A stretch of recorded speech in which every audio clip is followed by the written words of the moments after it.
Hello everyone, welcome to another SquidNet video.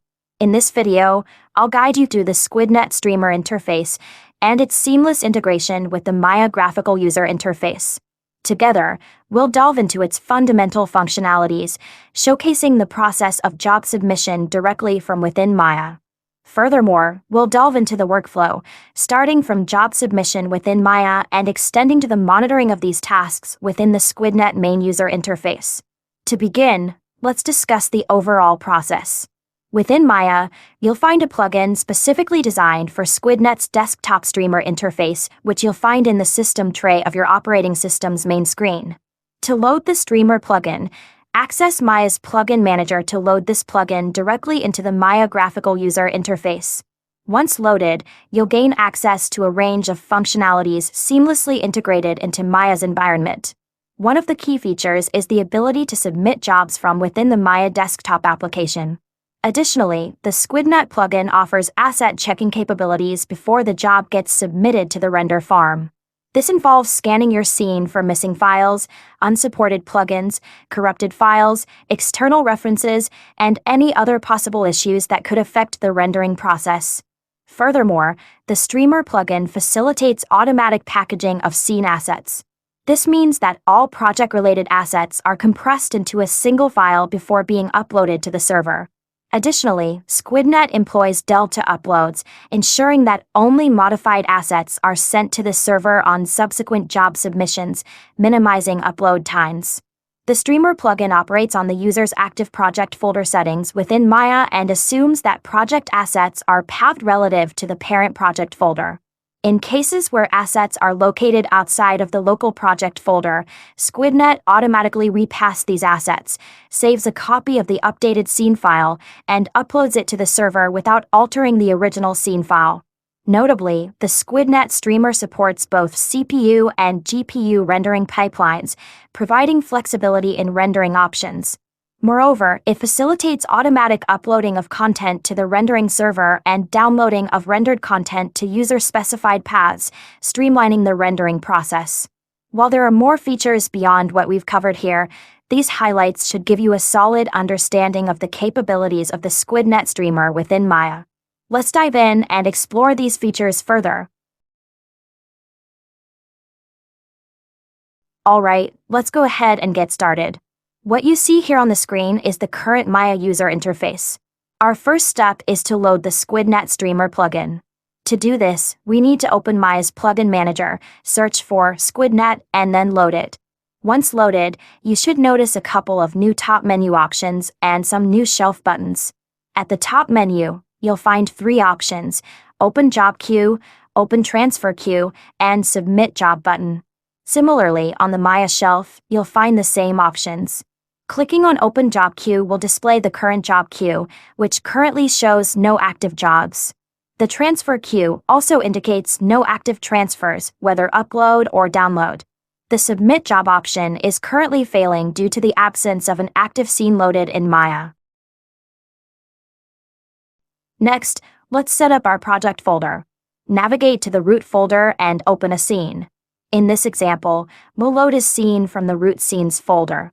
After loading the scene, we're ready to submit the job to the farm. This scene is a simple animation with one camera and approximately 120 frames.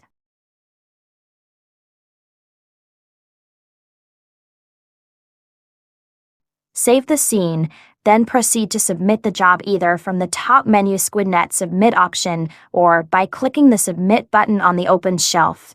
The job submit form should now appear. By default, the streamer sets up certain render farm job settings, such as the project folder, current scene file, animation frame range, and output folder. For this job, the rendered images will automatically be downloaded to the project's images folder. Additionally, the job ID is automatically generated. Adjust any necessary parameters, such as camera selection and frame range, then proceed to submit the job.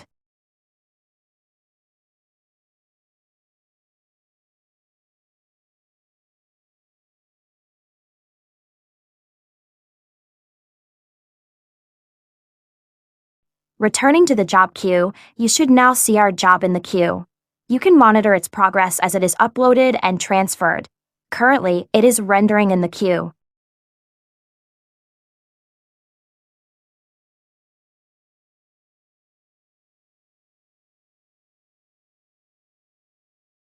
Let's now prepare to load a second job. Navigate to the project folder, open the desired scene, and submit the job following similar steps as before. After submitting the second job, you'll notice both jobs in the queue. The first one, our render farm test scene, has started rendering. Let's allow this process to continue, and I'll check back in a few minutes once we have some frames rendered on the farm.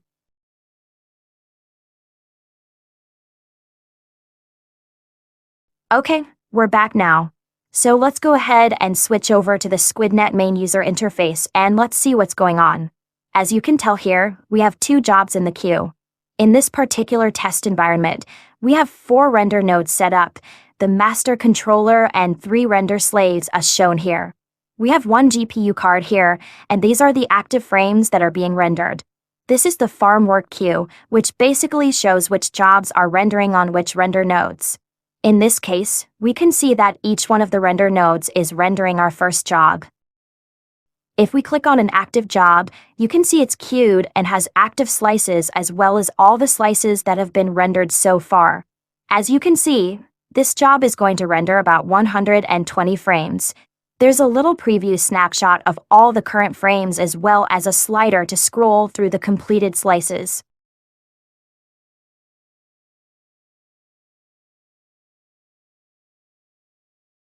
In the main user interface, you see the job queue tray here. The job tray basically shows snapshot previews of all the jobs that are in the queue and their current rendering state. As you can see, SquidNet creates a small low-resolution snapshot of each slice that's actively rendering and displays it here in the viewport. As shown, this job is already about 40% complete. For now, let's go ahead and suspend our first job and let it sit there for a while, and we'll let the other job with our Wall-E character take over. I'm going to go ahead and just suspend this job for now. For SquidNet job suspensions, you have 2 options. You have Suspend and Suspend Now. Suspend basically lets the job complete the active slices, while Suspend Now kills the active slices for that job and starts the slices for the next job in the queue. As you can see, the next job has already started rendering, which is our Wall-E job. There's our first Wall-E animation that just rendered, and the first job is still rendering a couple of frames. So let's let those frames finish, and then I'll come back in a few minutes, and I'll show you the rest of the output. Alright, let's dive back into the SquidNet interface. When you look at the main screen, you'll notice that the 2 jobs we had earlier are still queued up. The job we suspended previously hasn't changed status and remains suspended. There are no active slices right now, though we have many completed slices. This indicates that nothing is currently processing, but a lot has already been finished. Now, shifting our focus to the Wall-E job, it's evident from the interface that this job is still in the rendering phase. Checking the progress, we see that 250 frames have been successfully rendered so far. The animation preview visible here looks pretty promising. You can also click on the preview section at the top to get a better look at what's been done. For those interested in more detailed feedback or troubleshooting, you can access Maya's render log very easily. Just right-click on any job slice, select Open Application Log, and you'll see the detailed output from Maya's rendering engine. This is particularly useful for spotting any frame issues or other errors, helping you troubleshoot effectively. Looking at the system tray, everything appears to be running smoothly. All frames are rendering without any reported errors or glitches, and as each frame finishes, it's automatically added to the animation playback.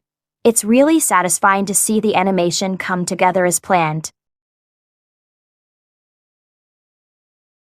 Now, let's switch gears and take a look at the status of our job queue in the streamer. Heading back to the Maya interface, we open the job queue to examine the current state of our tasks.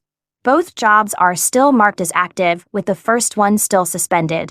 If you double-click on a job, you can see a detailed view of all the slices, most of which are completed. There's also a handy slider that provides a quick overview of their status. Returning to our Wall-E job within the streamer queue, it's clear that rendering is ongoing, and you can watch a small preview of the animation as it processes. This gives a good visual feedback loop on the progress of our rendering tasks.